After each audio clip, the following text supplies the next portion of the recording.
Everybody get some good breakfast, some coffee. Woo! Okay, so my topic this morning is on mindset. Take a deep breath for me.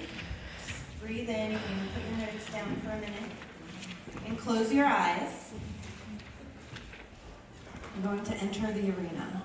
It is not the critic who counts, not the man who points out how the strong man stumbles, or where the doer of deeds could have done them better. The credit belongs to the man who is actually in the arena, whose face is marred by dust and sweat and blood, who strives valiantly, who errs, who comes short again and again. Because there is no effort without error or shortcoming, but who does actually strive to do the deeds, who knows great enthusiasms, the great devotions, who spends himself in a worthy cause, who at the best knows in the end the triumph of high achievement, and who, at the worst, if he fails, at least fails while daring greatly, so that his place shall never be with those cold and timid souls who never know victory nor defeat. And that is from Theodore Roosevelt. Who's heard that poem or quote before? Oh, not so many of you. Oh, good. That was actually from one of his speeches in 1910, after he was already out of office, and was really he gave a speech in Paris, France, and was really trying to hit home. He was, put off by so many people who were criticizing others who were trying to do great things in the world. So I just want you to know you're among friends, and we are in the arena. If you are in a romantic relationship, anybody in a romantic relationship, you're in the arena, okay? You're risking yourself in that relationship. Anybody a parent? Anybody a mom out there? Welcome to the arena, right? It's tough. It gets tough in there. This weekend we're kind of in a circus, a three-ring circus. So it's a similar analogy, right? I have a three-ring circus at home too. So anybody else have the three-ring circus also at home? So I just want you to know we're going to talk about courageous mindset and daring leadership this morning. And I want you to know that no matter where you are in this Mary Kay career path, if you are putting yourself out there in one of those realms that we talked about, but also you're a business owner, you are in the arena and you're a leader, okay? So courageous leadership, and all of my notes come from Brene Brown, who is a PhD out of Houston, Texas. Anybody heard of Brene Brown? Okay, and this is from her book, Dare to Lead, which I highly encourage you to read everything of hers, because it's all about letting your guard down, right? Taking off the armor and being vulnerable. That is the only way we can be great leaders, because if we're afraid to get dirty, if we're afraid to go into the battle, we'll never have a victory. You cannot have a victory or success without a battle. And I think men understand this maybe more than we do sometimes. They roughhouse or they play football and they put on shoulder pads and knee pads and those other pads, and they arm themselves up, right? And they go into a battle to get a job done, to win. And I think women, we avoid more often. We want to avoid feeling uncomfortable. We want to avoid feeling vulnerable, exposed, and we'd rather put on the happy face and the positive attitude. That's not the mindset we're going to talk about this morning.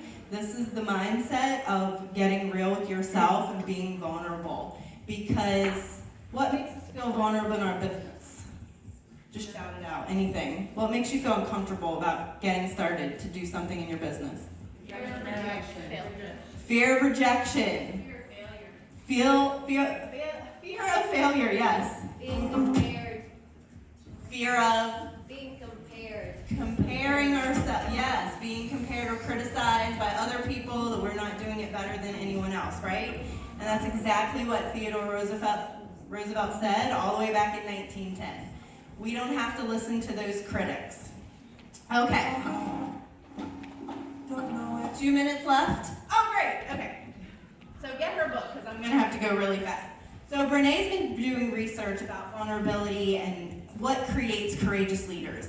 So she couldn't find any leaders or CEOs to tell her what the skill set was, what were the skills that courageous leaders had, but they could tell her what was missing. So these are the things that are missing in courageous leadership, and this will apply if you have a day job, if you are a parent, if you are in a loving relationship, if you are a business owner. So it says what stands in the way becomes the way. So these are the problems that keep us from being courageous leaders. We avoid tough conversations to give honest, productive feedback. Number 2, rather than acknowledging and addressing fears and feelings, if loss or change occurs, sometimes we go through demotions in this business. We rush up the mountain and we get to a certain level, and then sometimes we come back down the mountain, and that hurts our heart. That makes us feel vulnerable, and we feel icky about that.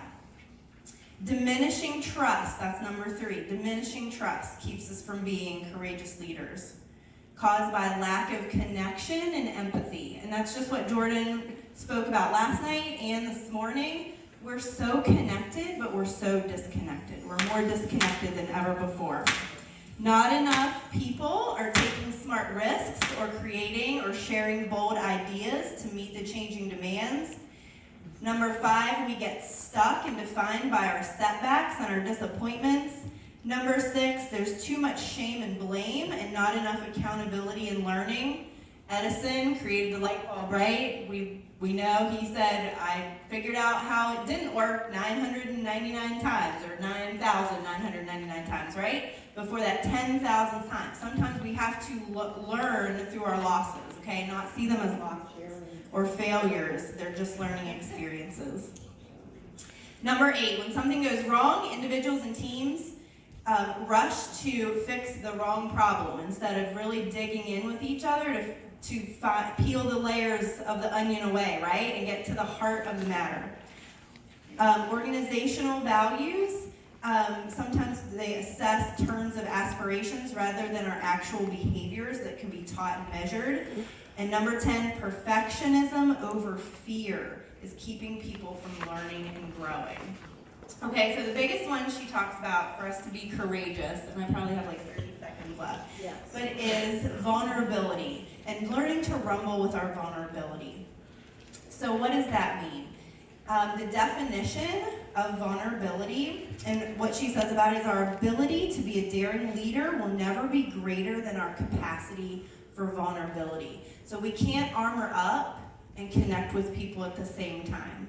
We can't, it keeps us from sitting down to make a booking call, right? When we're afraid, and we're afraid of that judgment or that rejection on the other line. And I love what Jordan said. She's like, I used to walk through trials of chickens, and so a booking call is not that big of a deal for me. And so when you can see, like, the woman who lost her son unexpectedly, that's terrible. That makes us so vulnerable, but nothing bad like that is going to happen just from sitting down and making your booking calls or meeting a new woman. Really, there's so much more positive than the negative that can come out of it. So, go into your business with the mindset that to have the victory, you're going to have to go through the battle, okay? You're going to have to feel icky sometimes. Brene says embrace the suck. Embrace the suck, okay?